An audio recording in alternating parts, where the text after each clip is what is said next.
మరొకసారి చెప్తున్నాను, యోహాను సువార్త 14వ అధ్యాయము 16వ వచనం. శ్రద్ధగా వినండి. ఒక అరగంట 40 నిమిషాలు. మరి ఎక్కువసేపు చెప్పినా మీరు తీసుకోలేకపోతే టైం వేస్ట్ అవుతుంది కనుక ఒక అరగంట 40 నిమిషాలు శ్రద్ధగా దేవుని మాటలు విందాం. యోహాను సువార్త 14వ అధ్యాయం 16వ వచనములు చూద్దాం.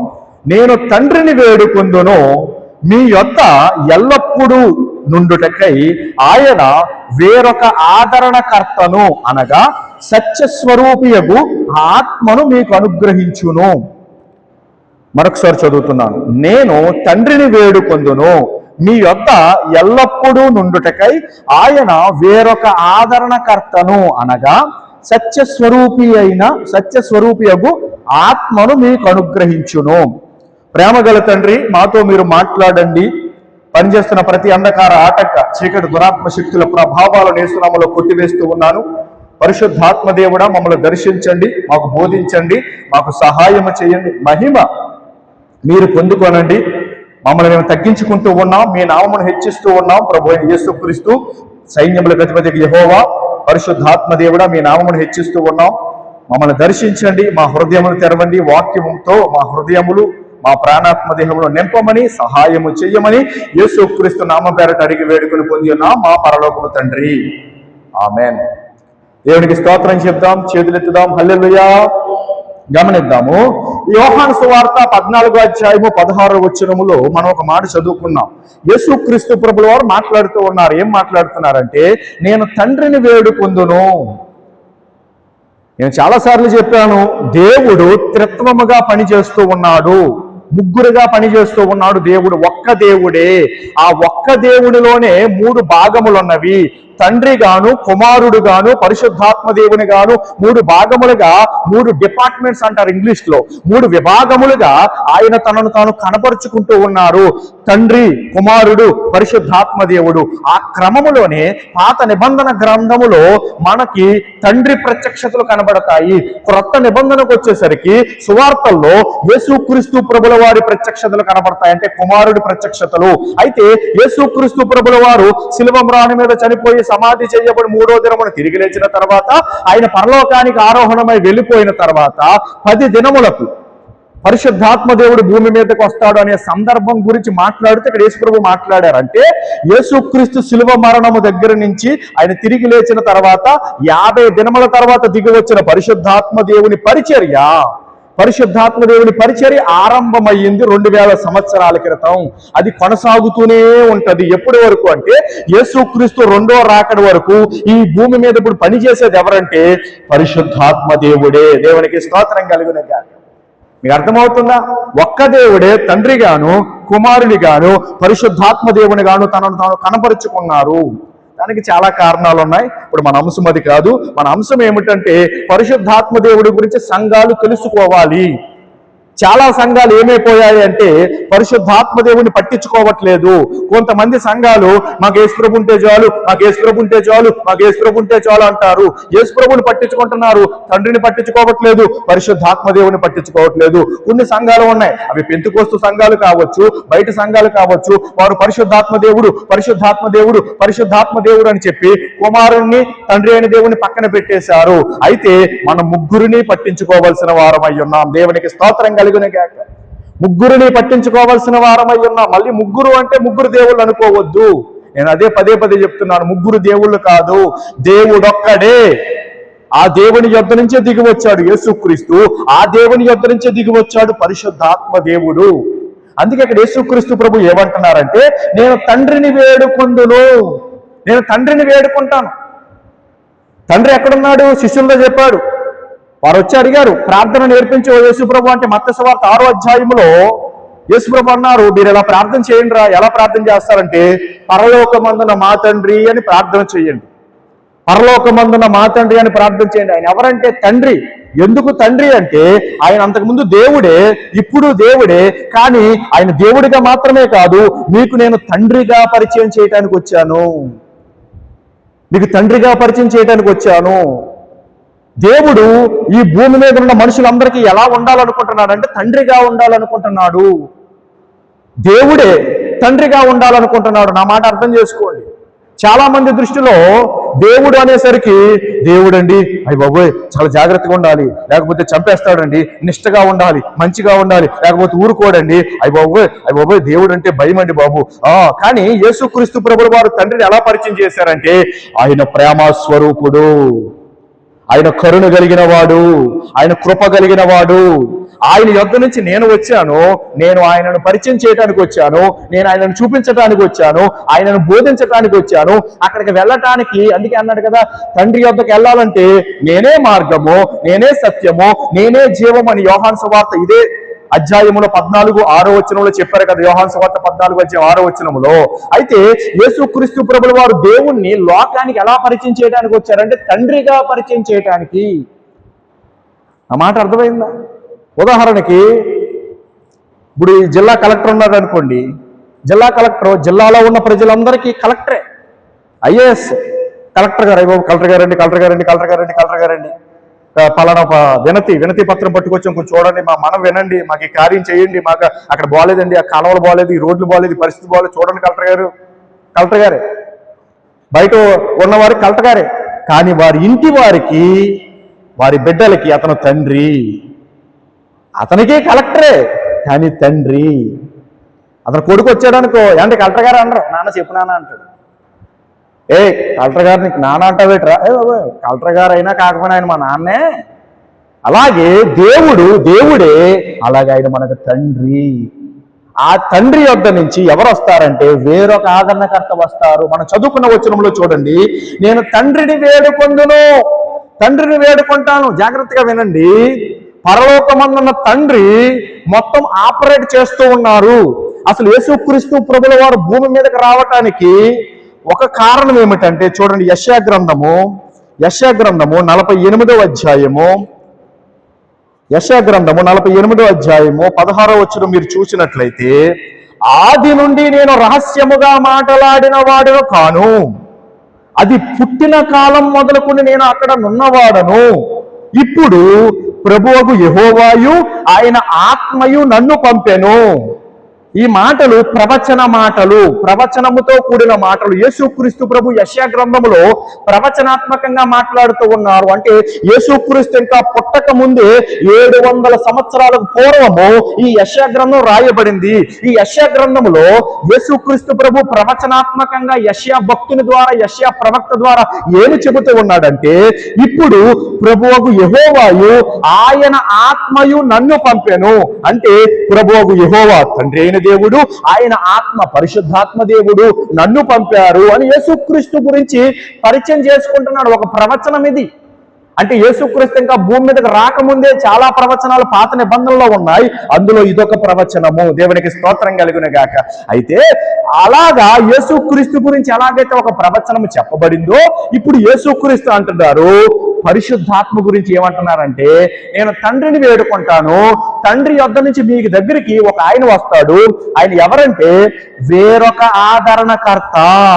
ఎవరంట చెప్పండి? వేరొక ఆదరణకర్త. ఈ మాట పట్టుకోండి, వేరొక, ఇంకొక. ఏమండి పలానా గ్రామానికి వెళ్తున్నాం, దారి చూపించండి. మీరు ఒక్కరే కనబడుతుంది, ఇక్కడ ఎవరిని అడుగుదామంటే అడ్రస్ దొరకట్లేదు. అప్పుడు బాబు ఇంచుమించు ఒక 1/2 కిలోమీటర్ వెళ్ళు, అది ఇంకో 5 కిలోమీటర్లు ఉంటుంది, నీకు దారి తెలియాలంటే ఒక 1/2 కిలోమీటర్ వెళ్ళు. 1/2 కిలోమీటర్ వెళ్ళాక అక్కడ ఒకటి పని చేస్తూ ఉంటాడు నాకులాగానే, వాడిని అడుగు, వాడు దారి చూపించాడు. వాడు వేరొకడు, నేను కాదు, నేను ఎక్కడే ఉన్నాను, అక్కడ ఉన్నాను, వాడు వేరొకడు. అలాగే యేసుక్రీస్తు ఏమంటున్నారంటే వేరొకడు వస్తాడు, వేరొక ఆయన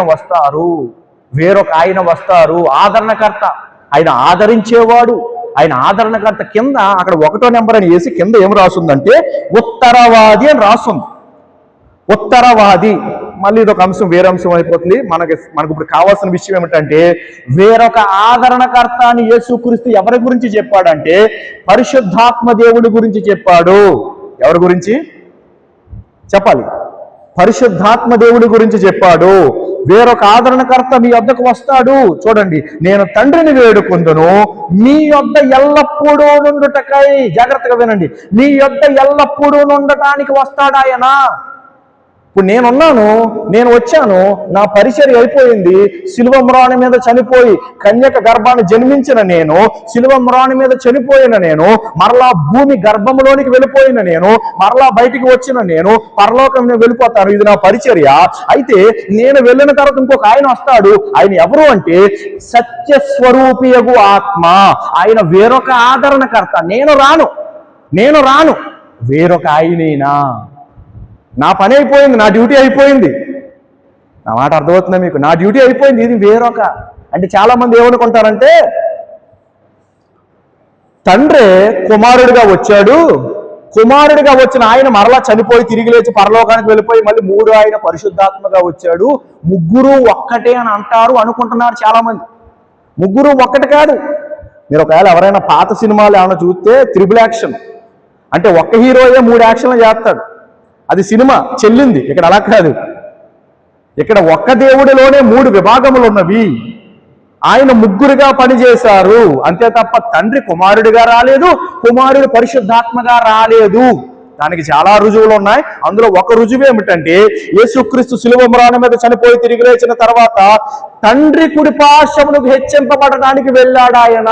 అంటే ఆల్రెడీ ఒక ఆయన ఉన్నాడు తండ్రి, ఆయన పక్కన సింహాసనం మీద కూర్చోవడానికి వెళ్ళాడు ఆయన. అంటే తండ్రి కుమారుడు. మరి భూమి మీద ఇప్పుడు ఎవరున్నారు? వేరొక ఆదరణకర్త. అంటే 3 ఆయన పరిశుద్ధాత్మ దేవుడు. దేవునికి స్తోత్రం చెప్దాం. హల్లెలూయా. గమనించండి బిడ్డలారా, నేను తండ్రిని వేడుకుంటాను మీ యొద్ద ఎల్లప్పుడూ నుండుటకై.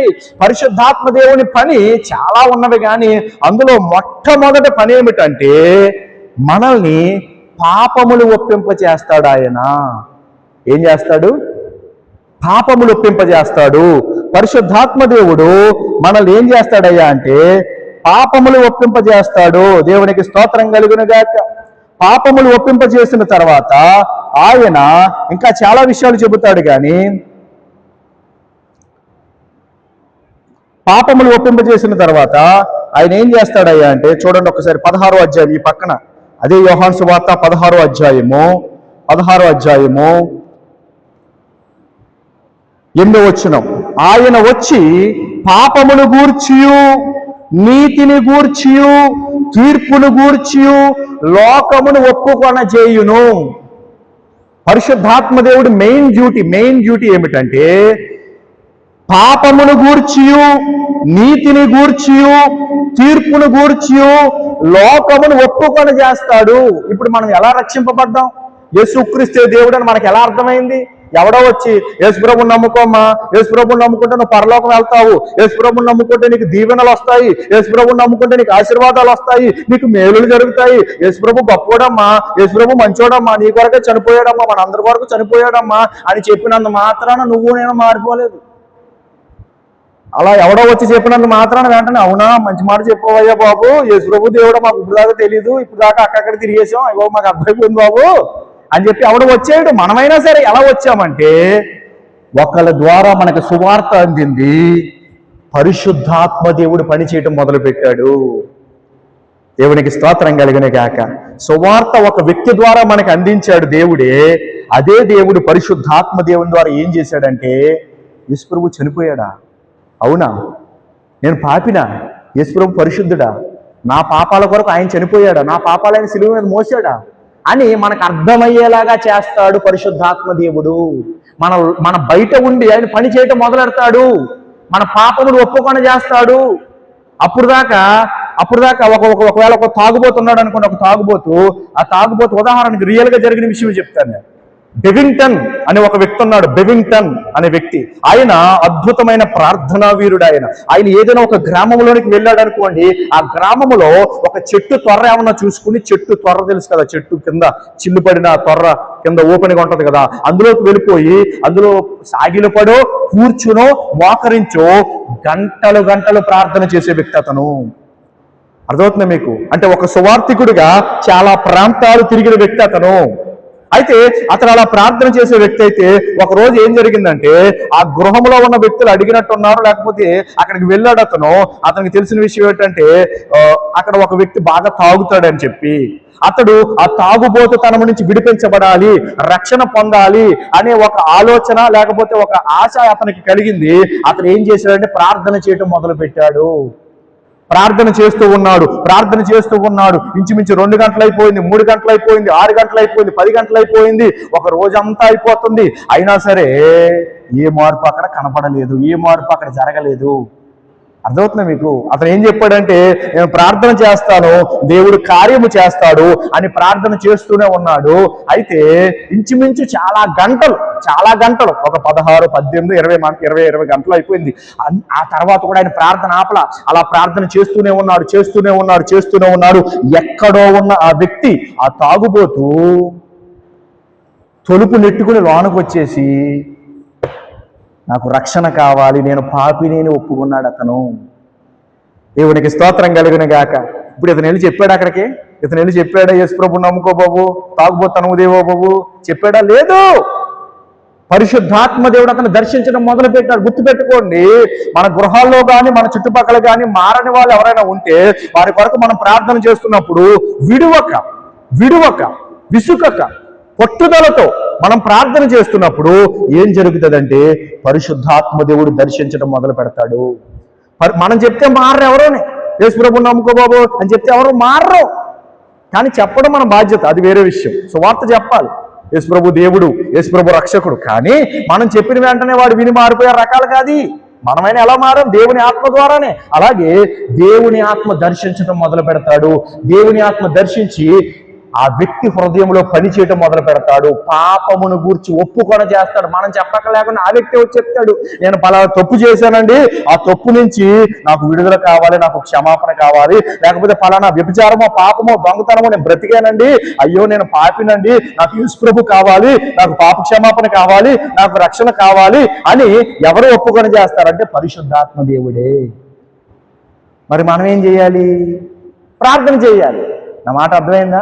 పరిశుద్ధాత్మ దేవుడు డైరెక్ట్గా వచ్చి ఒప్పుకొని చేయడు.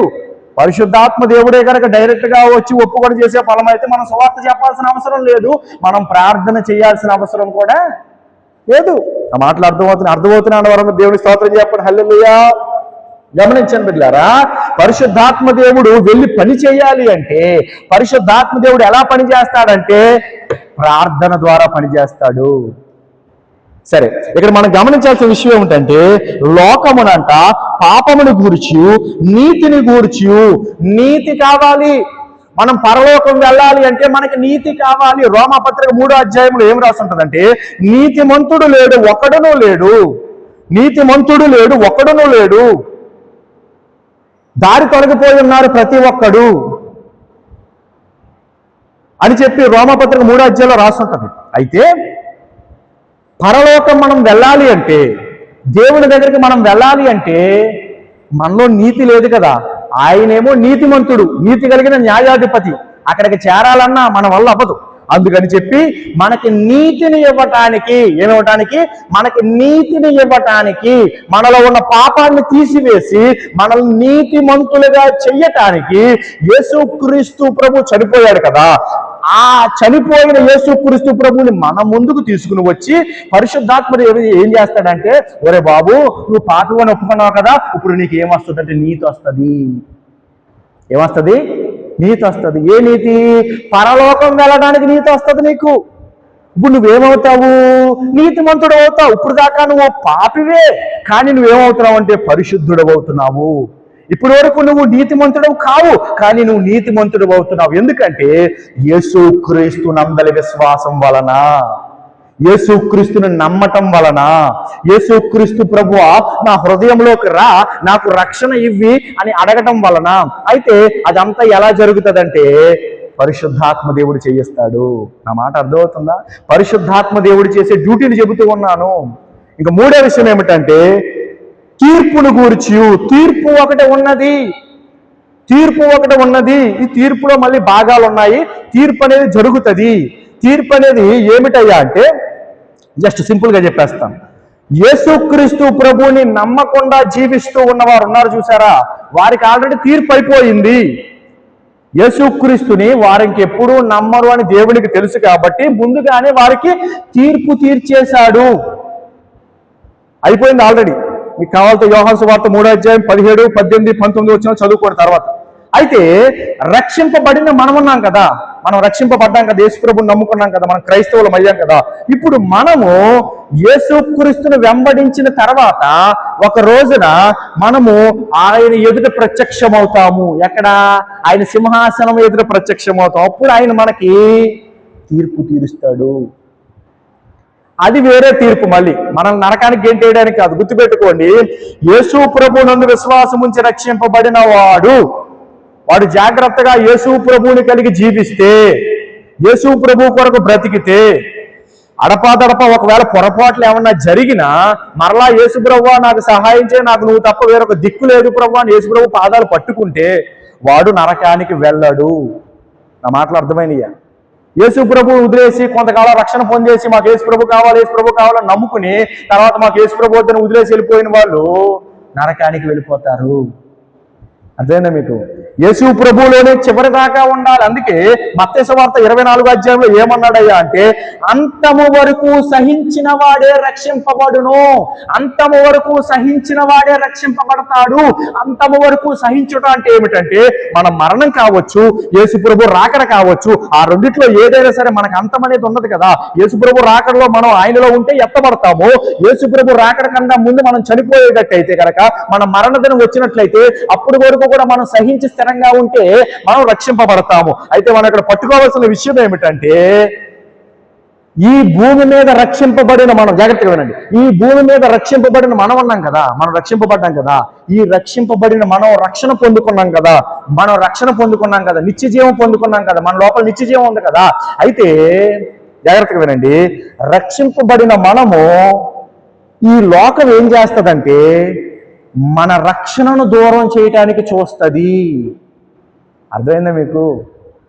ఈ లోకం ఏం చేస్తుందంటే, చీకటి శక్తులు ఏం చేస్తాయంటే, అపవాది వాడి యొక్క అనుచరులు ఏం చేస్తారంటే మనతో పోరాటం చేస్తూ మనకి అనేకమైన ఇబ్బందులు తీసుకుని వచ్చి ఏదో ఒకలాగా ఇంకా విసిగిపోయి ఇంకా యేసు ప్రభు మాకు వద్దురా బాబు అని వదిలి వెళ్ళిపోయేలాగా చేయటానికి వాళ్ళు ప్రయత్నాలు చేస్తారు. అర్థమైందా మీకు? అందుకే అంతము వరకు సహించాలి. మనం ఎన్ని వచ్చినా సరే క్రీస్తు ప్రభువులోనే నిలబడాలి. నాకు యేసుక్రీస్తు ప్రభువే ఆధారము, యేసుక్రీస్తు ప్రభువే నాకు జీవితము, యేసుక్రీస్తు ప్రభువే నాకు సమస్తము, యేసుక్రీస్తు ప్రభువే నాకు సర్వస్వము. నాకు ఏది ఉన్నా లేకపోయినా, ఎన్ని వచ్చినా రాకపోయినా నాకు ప్రభువే ప్రాణము, ప్రపంచము అనుకునేలాగా మనం ఉండాలి. దేవునికి స్తోత్రం చెప్పండి. హల్లెలూయా. మనము సహించకుండా ఉండేలాగా కొన్ని ప్రయత్నాలు మన చుట్టూనే జరుగుతాయి. కొన్నిసార్లు మన బంధువులే, కొన్నిసార్లు భార్యే, కొన్నిసార్లు భర్తే, కొన్నిసార్లు పిల్లలే మనకు అడ్డుబండలుగా తయారవుతారు. మనల్ని ప్రేమించేవారే, మనమంటే ఇష్టమైన వారే, మనకి మంచి చేయాలని చూసేవారే, కానీ వారికి తెలుసో తెలియకో మనకు అడ్డుబండలుగా తయారయ్యి యేసుక్రీస్తుకి మనకి అడ్డంగా వచ్చేసి దారి తప్పించడానికి చూస్తారు. అర్థమైందా? అందుకు అన్నాడు యేసు ప్రభు, ఏమన్నాడో తెలుసా? బాబు, ఎవడైనా నన్ను వెంబడించాలి అని అనుకుంటే తన సిలువను ఎత్తుకుని వెంబడించాలి. అయితే ఆ ఎత్తుకుని వెంబడించేటప్పుడు అవసరమైతే నీ తల్లినైనా, నీ తండ్రినైనా, నీ అక్కనైనా, నీ చెల్లినైనా, నీ భార్యనైనా, నీ పిల్లలనైనా ద్వేషించాలి. అంటే పక్కన పెట్టేయాలి. ద్వేషించడం అంటే కొట్టి చంపేమని కాదు, పక్కన పెట్టేయాలి. ఎందుకంటే దేవునికి మనకి మధ్యలో ఇంకెవరు ఉండకూడదు. అర్థమైందా మీకు? దేవునికి మనకి మధ్యలో ఎవరో ఉండకూడదు. దేవుడు మనం. ఇప్పుడు మీరున్నారు, ఉదాహరణకి మీరు దేవుడు, మళ్ళీ మీకు దేవుడికి మధ్యలో నేను ఉండకూడదు. మీరు దేవుడు, నేను దేవుడు. అర్థమైందా మీకు? అటాచ్డ్. ఎందుకంటే నిన్ను సృష్టించిన వాడు నీకు భర్త అయి ఉన్నాడు. అంటే యేసుక్రీస్తు మనకి ఏమవుతున్నాడు? ఆధ్యాత్మికంగా, ఆత్మీయంగా మనకి ఏమవుతున్నాడు? భర్త అవుతున్నాడు. సరే, సబ్జెక్ట్ ఎక్కువైపోతుంది, జాగ్రత్తగా వినండి, నేను అందులోకి వెళ్ళను. కానీ ఇక్కడ మనం పట్టుకోవాల్సిన విషయం ఏమిటంటే, తీర్పును గూర్చి ఒప్పింపజేస్తాడు. పరిశుద్ధాత్మ దేవుడు చేసే 3 పనులు ఏమిటంటే పాపమును గురించి ఒప్పింపజేస్తాడు, నీతిని గురించి ఒప్పింపజేస్తాడు, మూడోది ఏమిటంటే తీర్పును గురించి ఒప్పింపజేస్తాడు. అందుకే మనం చాలా జాగ్రత్తగా ఉండాలి, మనం చాలా జాగ్రత్తగా భక్తి చేయాలి. అర్థమవుతుంది మీకు? మనం చాలా జాగ్రత్తగా ఏం చేయాలి? భక్తి చేయాలి.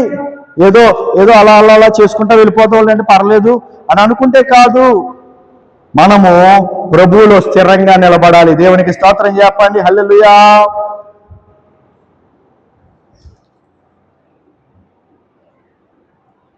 అందుకని చెప్పి ప్రభు మనతో మాట్లాడుతున్నాడు. చూడండి, రోమాపత్రిక 14వ అధ్యాయము, రోమాపత్రిక 14వ అధ్యాయం ఈ ఒక్క వచనం చూపించి నేను అంశంలో ముందుకు వెళ్ళిపోతాను, సమయం అవుతుంది. చూడండి, రోమాపత్రిక 14వ అధ్యాయము 8వ వచనం నుంచి నేను త్వరగా చదువుతున్నాను. చూడండి, మనము బ్రతికినను ప్రభు కోసమే బ్రతుకుచున్నాము, చనిపోయినను ప్రభు కోసమే చనిపోవచ్చున్నాము. కాబట్టి మనం బ్రతికినను చనిపోయినను ప్రభు వారమై ఉన్నాము. తాను మృతులకును సజీవులకును ప్రభువై ఉండుటకు ఇందు నిమిత్తమే కదా క్రీస్తు చనిపోయి మరలా బ్రతికెను అని చెప్పి కింద వచ్చి అంటాడు. 11వ వచనం 12వ వచనం చూడండి, నా తోడు ప్రతి మోకాలును నా ఎదుట వంగును, ప్రతి నాలుకయు దేవుని స్తుతించును అని ప్రభు చెప్పుచున్నాడు అని వ్రాయబడి ఉన్నది గనక మనలో ప్రతి వాడును తన్ను గురించి దేవునికి లెక్క అప్పగింపవలెను. మనలో ప్రతి వాడును తనను గురించి దేవుడికి ఏం చేయాలంటే లెక్క అప్పగింపవలెను. లెక్క అప్పగించాలి మనం. అర్థమైందా? మీ లెక్క మీరు అప్పగించాలి, నా లెక్క నేను అప్పగించాలి. అయితే నా లెక్క నేను అప్పగించడంతో పాటు కొన్నిసార్లు మీ లెక్కలు కూడా నేను అప్పగించాలి, అది వేరే సబ్జెక్ట్ మళ్ళీని. అయితే ఇక్కడ విషయం ఏమిటంటే ఎవరికి వారు పురుషుడైనా సరే స్త్రీ అయినా సరే ఇంకెవరైనా సరే ప్రభు ఎదుట నిలబడినప్పుడు మనము మన గురించి లెక్క అప్పగించుకోవాలి. అమ్మా, నీకు ఎంత ఆస్తి ఇచ్చాను, లేకపోతే ఎంత నీకు ధనం ఇచ్చాను, లేకపోతే ఎంత నీకు ఉద్యోగం ఇచ్చాను, లేకపోతే నీకు ఇన్ని పనులు ఇచ్చాను, లేకపోతే నువ్వు బ్రతకడానికి నీకు అన్ని ఇచ్చాను, ఇవి నా కోసం ఏమన్నా ఉపయోగించావా? ఇంకెప్పుడు నువ్వు నీ భర్త నీ పిల్లలు నువ్వు నీ భార్య నీ పిల్లలు అనే బ్రతికేసావా? అవన్నీ లెక్క అడుగుతాడు. నీకు ఇంత సమయం ఇచ్చాను, ఆ సమయంలో నువ్వు ఏం ఉపయోగించుకున్నావు? సమయాన్ని నా కొరకు ఏమన్నా ఉపయోగించావా? అడుగుతాడు లెక్క. ప్రతి వాడును తన గురించి దేవునికి లెక్క అప్పగింపవలెను. అందుకు మనం చాలా జాగ్రత్తగా ఉండాలి. అందుకు పరిశుద్ధాత్మ దేవుడు చేసే ఆ 3 పనులు ఏమిటంటే పాపముని గురించి ఒప్పింపజేస్తాడు, నీతిని గురించి ఒప్పింపజేస్తాడు, ఇంకో మూడోది ఏమిటంటే తీర్పుని గురించి చెబుతాడు, ఒప్పింపజేస్తాడు, మనకు బోధిస్తాడు. ఓహో, ఒక రోజు ఉన్నదా, మనం ఆయన ఎదుట నిలబడాలా, అక్కడికి వెళ్ళాలా, అక్కడ నిలబడినప్పుడు ఆయన తీర్పు తీరుస్తాడా, సజీవులకును మృతులకును ఆయన తీర్పు తీరుస్తాడా? ఓకే, అయితే చాలా జాగ్రత్తగా ఉండాలి, ప్రభువులో స్థిరంగా ఉండాలి. దేవునికి స్తోత్రం చెప్పండి అనే ఆలోచనతో మనం ముందుకు వెళ్ళటానికి పరిశుద్ధాత్మ దేవుడు పని చేస్తాడు. పరిశుద్ధాత్మ దేవుడు చేసే పనులవి. అయితే ఇక్కడ యేసుక్రీస్తు ప్రభుల వారు మాట్లాడుతూ అంటారు. మన మూలవచనానికి వచ్చేయండి. యోహాను సువార్త 14వ అధ్యాయము 16వ వచనములో, నేను తండ్రిని వేడుకుందును, నీ యొద్ద ఎల్లప్పుడూ నుండుటగా ఆయన వేరొక ఆదరణకర్తనగా సత్యస్వరూపేగా ఆత్మని మీకు అనుగ్రహించును. ఇక్కడ మనం గమనించాల్సిన విషయం ఏమిటంటే, జాగ్రత్తగా వినండి, పరిశుద్ధాత్మ దేవుడు ఈ భూమి మీద ఉండగా చేసే పనుల గురించి మీకు చెప్పాను. ఈ భూమి మీద ఉండగా పనులు ఆయన చేస్తాడు. ఓకే, అయితే పరిశుద్ధాత్మ దేవుడు 2000 సంవత్సరాల క్రితం పెంతుకోస్తు పండగ దినం నాడు భూమి మీదకి వచ్చాడని చెప్పాను కదా. ఎప్పుడు? మేడగదిలో. ఎప్పుడు? మేడగది. చూడండి, అపోస్తల కార్యముల పుస్తకము 2వ అధ్యాయము 1 నుంచి నేను చదువుతున్నాను. చూడండి, పెంతుకోస్తును పండగ దినము వచ్చినప్పుడు అందరూ ఒక చోట కూడి ఉండిరి. ఈ మాట పట్టుకోండి. అప్పుడు వేగముగా వీచు బలమైన గాలి వంటి ఒక ధ్వని ఆకాశము నుండి అకస్మాత్తుగా వారు కూర్చుండి ఉన్న ఇల్లంతయు నిండెను. మరియు అగ్ని జ్వాలల వంటి నాలుకలు విభాగింపబడినట్టుగా వారికి కనపడి వారిలో ఒక్కొక్కని మీద వ్రాలగా అందరూ పరిశుద్ధాత్మతో నిండిన వారై ఆ ఆత్మ వారికి వాక్శక్తి అనుగ్రహించిన కొలది అన్య భాషలతో మాటలాడసాగిరి. దేవునికి స్తోత్రం చెప్దాం. హల్లెలూయా. అంటే ఇప్పుడు నేను చదివిన వచనాలు పెంతెకోస్తు పండగ దినము నాడు మేడగదిలోనికి పరిశుద్ధాత్మ దేవుడు దిగి వచ్చాడు. ఎప్పుడు ఇది జరిగిందంటే ఇది 2026 సంవత్సరం కదా, ఇంచుమించు 2000 సంవత్సరాల క్రితం జరిగిన విషయము. అప్పుడు దిగి వచ్చిన పరిశుద్ధాత్మ దేవుడు యెరూషలేములో మేడగదిలో, ఏ మేడగది అది?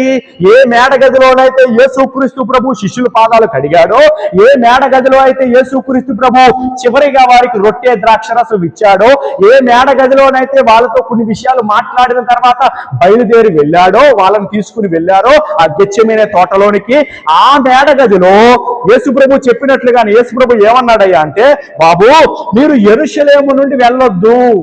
ఏంటి? మీరు యెరూషలేములోండి వెళ్ళొద్దు, మీరు యెరూషలేములోనే ఉండండి. నేను దేవుణ్ణి అని మీకు అర్థమైంది కదా, నేను దేవుని కుమారుడిని మీకు అర్థమైంది కదా, నా ద్వారా మీకు పాప క్షమాపణ కలుగుతుంది, మారు మనసు రక్షణ కలుగుతుంది అని మీకు అర్థమైంది కదా, అయితే మీకు తెలిసింది కదా అని చెప్పి అక్కడికి వెళ్ళిపోయి ఇక్కడికి వెళ్ళిపోయి నేను ఎలాగైతే సువార్త చెప్పానో, దేవుని రాజ్యం గురించి చెప్పానో అలా మీరు చెప్పొద్దు. అప్పుడే మీరు చెప్పొద్దు. మీరు శక్తి పొందుకోవాలి. ఏం పొందుకోవాలి? శక్తి పొందుకోవాలి. ఇది అపోస్తుల కార్యముల పుస్తకము 1వ అధ్యాయం మీరు చూడండి. 1వ అధ్యాయం మీరు చూస్తే 1వ అధ్యాయములో 6వ వచనం నుంచి నేను చెప్తున్నాను చూడండి. కాబట్టి వారు కూడి వచ్చినప్పుడు, ప్రభువా ఈ కాలమందు ఇజ్రాయేలునకు రాజ్యమును మరలా అనుగ్రహించదవా అని ఆయన అడగగా, ఆయన కాలములను సమయములను తండ్రి తన స్వాధీనమందించుకొని ఉన్నాడు, వాటిని తెలుసుకుంటే మీ పని కాదు.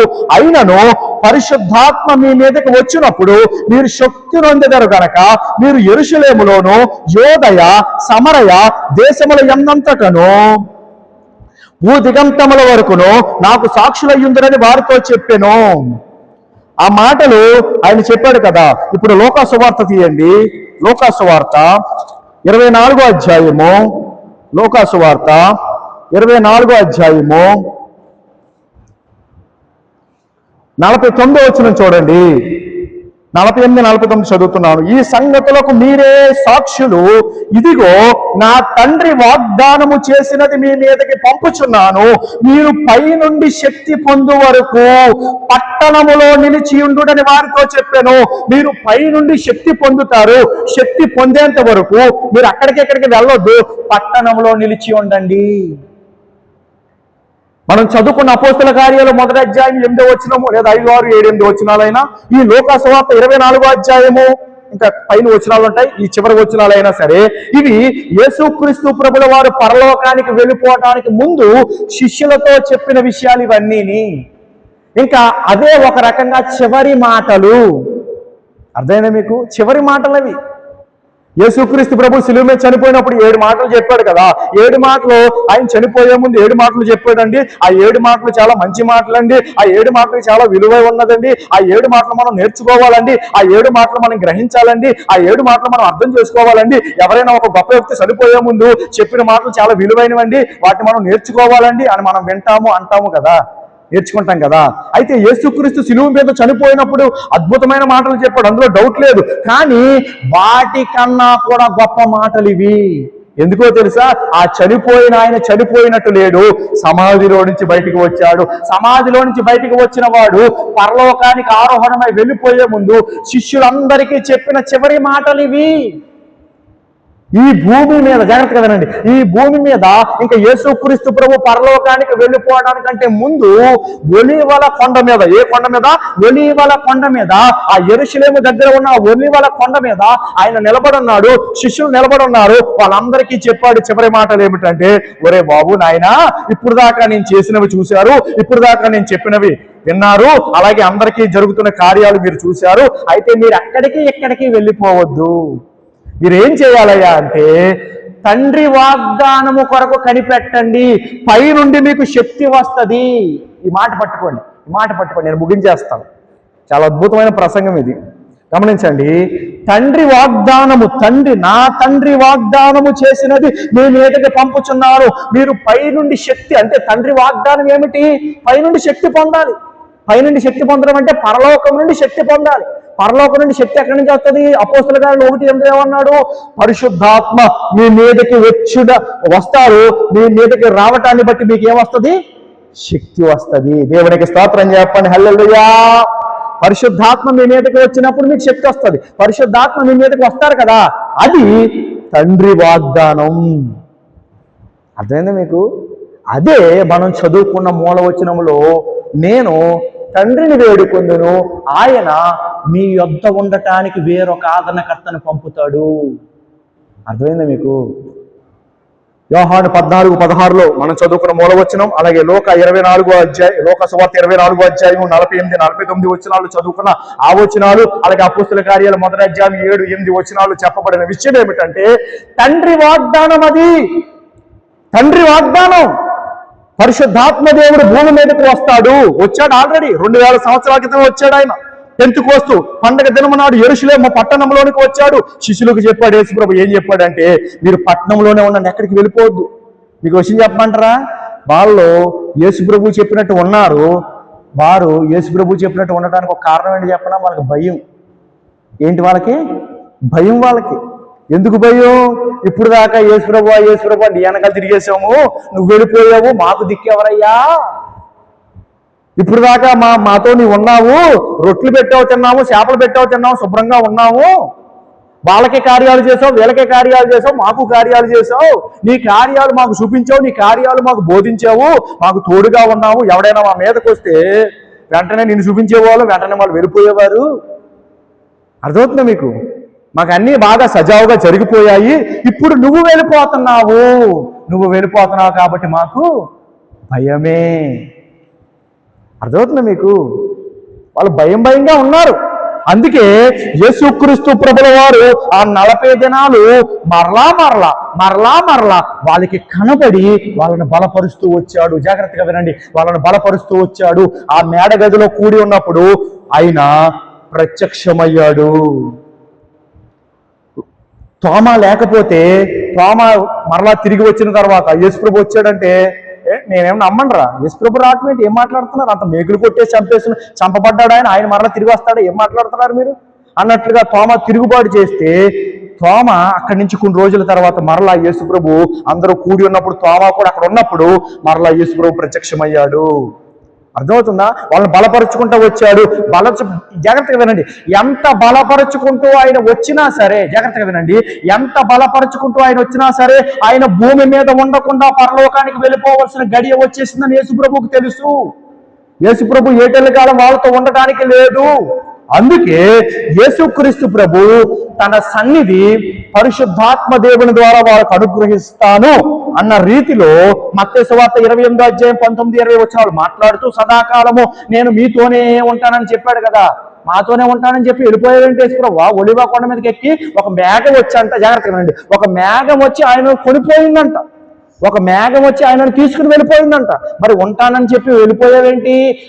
నేను వెళ్ళిపోయిన మాట వాస్తవమే, కానీ నేను ఉంటానని చెప్పింది నాకు నేనగా కాదు, పరిశుద్ధాత్మ దేవుని ద్వారా. దేవునికి స్తోత్రం చెప్పండి, హల్లెలూయా. అంటే జాగ్రత్తగా వినండి, పరిశుద్ధాత్మ దేవుని ద్వారా యేసుక్రీస్తు సన్నిధి మనం అనుభవించగలం. పరిశుద్ధాత్మ దేవుని ద్వారా తండ్రి సన్నిధి అనుభవించగలం. అర్థమైందా మీకు? పరిశుద్ధాత్మ దేవుని ద్వారా యేసుక్రీస్తు సన్నిధి మనం అనుభవించగలం. పరిశుద్ధాత్మ దేవుని ద్వారా తండ్రి సన్నిధి మనం అనుభవించగలం. అంటే దేవుని యొక్క మహిమ, దేవుని యొక్క శక్తి, దేవుని యొక్క ఔన్నత్యం, దేవుని యొక్క గొప్పతనం, దేవుని యొక్క ప్రేమ మనకి ఎలా అర్థమవుతుందంటే పరిశుద్ధాత్మ దేవుని ద్వారా. నా మాటలు అర్థమవుతున్నాయి మీకు? అందుకే రోమా 5:5 అంటాడు, మనకి అనుగ్రహింపబడిన పరిశుద్ధాత్మ దేవుని ద్వారా మన హృదయములలో దేవుని ప్రేమ కుమ్మరించబడింది. మన హృదయంలో ఏం కుమ్మరించబడింది? దేవుని ప్రేమ. ఎలాగా? మనకు అనుగ్రహింపబడిన పరిశుద్ధాత్మ దేవుని ద్వారా. ఇప్పుడు నేను చెప్పొచ్చే విషయం ఏంటంటే, చివరి మాట, యేసుక్రీస్తునందు విశ్వాసం ఉంచి యేసుక్రీస్తుని వెంబడించిన శిష్యులు ఎంతమంది? 12 మంది. 12 మందిలో ఒకడు ఇస్కరియోతు యోధ. యేసుప్రభుడు అమ్మేశాడు కదా, వాడు చచ్చిపోయాడు కదా ఊరేసుకుని. అంటే 11 మంది. అపోస్తల కార్యాలు 1వ అధ్యాయంలో మత్తీయా అనే ఒక అతను యాడ్ అవుతాడు, అంటే 12 మంది. ఆ 12 మంది కాకుండా ఇంకా 108 ఇంచుమించు ఒక 100 మంది మళ్ళీ యాడ్ అవుతారు. వాళ్ళు ఆ 12 మంది కలిసి 120 మంది. ఎంతమంది? 120 మంది ఆ మేడగదిలో కూర్చుని మేడగదిలో ఉండి వారు ప్రభు కొరకు ఎదురు చూడగా, పట్టణంలో నిలిచి ఉండగా, ఆ మేడగదిలో ఉండి పరిశుద్ధాత్మ దేవుడి కొరకు ఎదురు చూస్తూ ఉండగా, తండ్రి వాగ్దానము మీకు పంపుతాను అని యేసు ప్రభు చెప్పిన మాటను బట్టి తండ్రి యొద్ద నుంచి మీ యొద్దకి పరిశుద్ధాత్మ దేవుని పంపిస్తాను, మీరు వేచి ఉండండి, ఆదరణకర్త వస్తాడని చెప్పిన మాటను బట్టి వీళ్ళు వేచి ఉండగా జాగ్రత్తగా వినండి. పెంతెకోస్తు పండగ దినము నాడు పరిశుద్ధాత్మ దేవుడు దిగి వచ్చాడు. చప్పట్లు కొట్టి దేవుని మహింపరుద్దాం. అందరూ చప్పట్లు కొడదాం. పరిశుద్ధాత్మ దేవునికి మహిమ కలుగును గాక. జాగ్రత్తగా వినండి. ఆనాడు యేసుక్రీస్తుతో ఉన్న శిష్యులు పరిశుద్ధాత్మతో నింపబడ్డారు. నింపబడ్డారా లేదా? నింపబడ్డారు కదా. మనం చదివాం కదా అపోస్తల కార్యాలు 2వ అధ్యాయంలో. అక్కడ ఏం రాస్తుందో తెలుసా?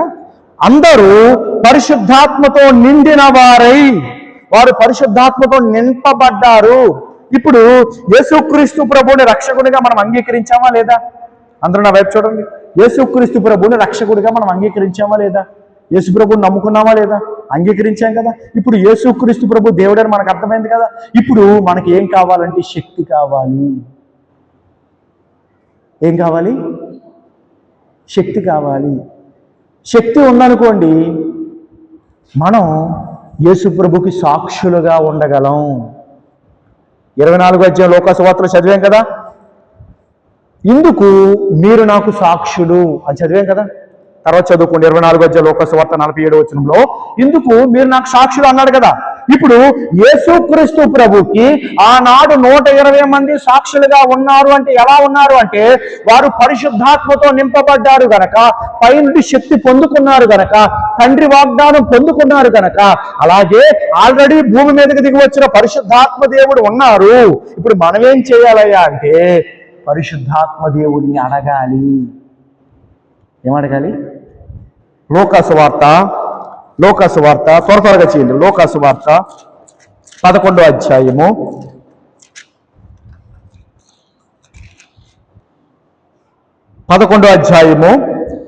13వ వచనం చదువుతున్నాను చూడండి. లోకాసువార్త 11వ అధ్యాయం 13వ వచనం.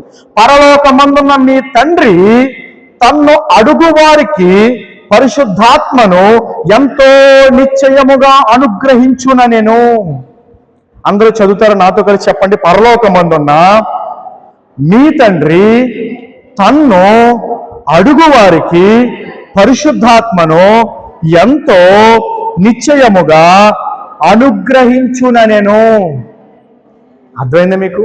అంటే ఎవరైతే తండ్రిని అడుగుతారో యేసుక్రీస్తు నామములో నన్ను పరిశుద్ధాత్మతో నింపు తండ్రి అని అడుగుతారో వారికి ఆయన ఏం చేస్తారంటే ఆల్రెడీ భూమి మీద ఉన్న పరిశుద్ధాత్మతో మనల్ని నింపుతాడు. అపోస్తల కార్యాల పుస్తకంలో ఏం జరిగిందంటే అప్పటికింకా పరిశుద్ధాత్మ దేవుడు భూమి మీదకి రాలేదు. యేసుక్రీస్తు ప్రభు పరలోకానికి వెళ్ళాడు. ఆయన వెళ్ళిన తర్వాత ఆయన వచ్చాడు. అర్థమైందా మీకు? యేసుక్రీస్తు వెళ్ళాడు తండ్రి దగ్గరికి, తండ్రిని వేడుకున్నాడు. తండ్రి యొద్ద నుంచి పరిశుద్ధాత్మ దేవుడు వచ్చాడు భూమి మీదకి. ఎప్పుడు? 2000 సంవత్సరాల క్రితం పెంతెకోస్తు పండగ దినమున్నాడు. అంటే ఆ 120 మంది కూడి పాడి స్తుతిస్తూ ప్రార్థిస్తూ తండ్రి వాగ్దానం కొరకు యేసుక్రీస్తు ప్రభువు చెప్పిన మాటలు నెరవేర్చబడటం కొరకు ప్రార్థన చేస్తూ ఉండగా 2 పనులు జరిగాయి. ఒక పని ఏమిటంటే పరిశుద్ధాత్మ దేవుడు పరలోకంలో నుంచి భూమి మీదకి వచ్చాడు. అది మొదటి పని. రెండో పని ఏమిటంటే భూమి మీదకి వచ్చే క్రమంలో వాళ్ళ మీదకి కూడా వచ్చాడు. అర్థమైందా మీకు? అగ్ని నాలుకల వంటి విభాగింపబడినట్టుగా వారికి కనబడ్డాయంట. ఆ 120 మంది మీదకి ఒక్కొక్క అగ్ని నాలుక పడిందంట. వారు ఏం చేశారంటే పరిశుద్ధాత్మతో నింపబడ్డారంట. వారు ఏం చేశారంటే నోరు తెరిచి భాషలు మాట్లాడడం మొదలు పెట్టారంట. సరే, ఆ సబ్జెక్ట్ అంతా వేరు. ఇక్కడ మనం పట్టుకోవాల్సిన విషయం ఏమిటంటే పెంతెకోస్తు పండగ దినము నాడు, అనగా ఇప్పటి నుంచి 2000 సంవత్సరాల క్రితము యేసుక్రీస్తు మాటను బట్టి ప్రార్థన చేసిన వారి మీదకి పరిశుద్ధాత్మ దేవుడు రావటం మాత్రమే కాదు, ఈ భూమి మీదకి పరిశుద్ధాత్మ దేవుడు వచ్చాడు. అప్పుడు 2 పనులు జరిగాయి. ఇప్పుడు లోకాసువార్త 11వ అధ్యాయం 13వ వచనం ప్రకారం మనము ప్రభువా నన్ను నీ ఆత్మతో నింపునాయనా, నన్ను నీ ఆత్మతో నింపునాయనా అని మనం ఆశతో, ఏంటంట ఆశతో అడగాలి. నింపుతాడా లేడా? చూద్దాం కాసేపు అలాగే చెప్తారు అని ఆలోచనతో కాదు, నింపుతాడు. ఎందుకంటే మాట చెప్పాడు కాబట్టి. గుర్తుపెట్టుకోండి, దేవుడు అవునంటే అవును, కాదంటే కాదు. ఆయన అవునని చెప్పి కాదనేవాడు కాదు. ఆయన అవునంటే అవునంతే. తండ్రి, యేసుక్రీస్తు నామములో నీ సన్నిధిలోనికి వచ్చాను, నన్ను నీ యొక్క పరిశుద్ధాత్మతో నింపయ్యా, నేను నీ కొరకు బ్రతకాలి, నీకు సాక్షిగా జీవించాలి అని మనం ఆశతో అడిగితే ఆయన నింపుతాడు. ఆయన నింపుతాడు. కానీ మనం అడగాలి. అడిగిన వెంటనే నింపకపోవచ్చు, కనిపెట్టుకోవాలి. ఆ మాట అర్థమైందా? మనం అడగాలి, కనిపెట్టుకోవాలి, ఎదురు చూడాలి. ఇక్కడ మీకు మంచి పాయింట్ చెప్తాను. యేసుక్రీస్తు 40 దినాల వారికి కనబడి పరలోకానికి వెళ్ళిపోయాడు అన్నాను కదా. 10 రోజులు మేడగదిలో 120 మంది ప్రార్థన చేశారు కదా. కింద 120 మంది ప్రార్థన చేస్తుంటే యెరూషలేము మేడగదిలో, పరలోకంలో తండ్రి దగ్గర యేసుప్రభు ప్రార్థన చేశాడు. అర్థమైందా మీకు? అందుకే మనం చదువుకున్న వచనంలో మీరు గమనించండి, నేను తండ్రిని వేడుకొందును అంటే యెరూషలేము పట్టణములో మేడగదిలో 120 మంది కింద ప్రార్థన చేస్తుంటే యేసుక్రీస్తు పరలోకానికి వెళ్ళిన తర్వాత తండ్రి అయిన దేవుని దగ్గర కూర్చొని ఆయన విజ్ఞాపన చేశాడు, ప్రార్థన చేశాడు. ఎందుకో తెలుసా? నువ్వు చెప్పావు కదా నాయన, వాగ్దానం ఇచ్చావు కదా నాయన, ఆ వాగ్దానం పంపించయ్యా. కింద వారు ఎదురు చూస్తున్నారయ్యా, కింద 120 మంది కనిపెట్టుకుంటున్నారయ్యా. ఆ 120 మంది మారాలయ్యా, ఆ 120 మంది ఇంకా బలం పొందుకోవాలయ్యా, శక్తి పొందుకోవాలయ్యా. నువ్వు చెప్పావు కదయ్యా తండ్రి వాగ్దానం, అది నేను వాళ్ళకి చెప్పాను, మరి అది జరగాలి కదయ్యా. ఇక అర్థమైన విషయం అంటే యేసుక్రీస్తే అంతలా మొరపెడితే, కింద 120 మంది అంత ప్రార్థన చేస్తే, మరి మనం కూడా ఏం చేయాలి? మొరపెట్టాలి, ప్రార్థన చేయాలి. అప్పుడు ఆయన ఏం చేస్తాడో తెలుసా? మనల్ని నింపుతాడు. మనం నింపబడాలి. యేసు ప్రభుడు రక్షకుడిగా అంగీకరించినప్పుడు ఏం జరిగిందంటే, మన లోపలికి వచ్చాడు పరిశుద్ధాత్మ దేవుడు. జాగ్రత్తగా వినండి, మన లోపలికి పరిశుద్ధాత్మ దేవుడు వచ్చాడు మనం బాప్తిసం పొందినప్పుడు. కానీ పరిశుద్ధాత్మని అడిగినప్పుడు, నింపబడి అడిగినప్పుడు ఆయన మన మీదకి వస్తాడు. అర్థమైందా మీకు? మన లోపలికి వచ్చాడు రక్షణ పొందటానికి, మన మీదకి వస్తాడు శక్తి పొందటానికి. శక్తి ఎందుకంటే నువ్వేదో అద్భుతాలు చేసేయడానికి, లేకపోతే నువ్వేదో గొప్పోడిగా కనపడడానికి కాదు. అది తర్వాత విషయం. మెయిన్ విషయం ఏమిటంటే యేసుక్రీస్తుకి సాక్షులుగా జీవించాలి. ఏంటి? యేసుక్రీస్తుకి సాక్షులుగా జీవించాలి. యేసుక్రీస్తు కొరకు సాక్షులుగా బ్రతకాలి. కొన్నిసార్లు యేసు ప్రభుడే నా దేవుడు అని చెబితే వాళ్ళు ఏమనుకుంటారో వీళ్ళు ఏమనుకుంటారో అని చెప్పి కొంతమంది సిగ్గుపడి చెప్పటానికి భయపడే రోజుల్లో ఉన్నాం మనం. అలాంటి వ్యక్తులు కూడా లేకపోలేదు. గుర్తుపెట్టుకోండి, ఎవడు ఏమనుకున్నా మనకు అనవసరము. యేసు ప్రభువే మన దేవుడు. దేవునికి స్తోత్రం. యేసు ప్రభువే మన రక్షకుడు. అర్థమవుతుందా మీకు? ఎవరేమనుకున్నా మనకు అనవసరం. నా దేవుడు ప్రభువు. అందుకే 10వ అధ్యాయం అపోస్తల కార్యాల పుస్తకం 36, 37, 38 వచనాల్లో యేసుక్రీస్తు అందరికీ ప్రభువు, మనకి కూడా ప్రభువు.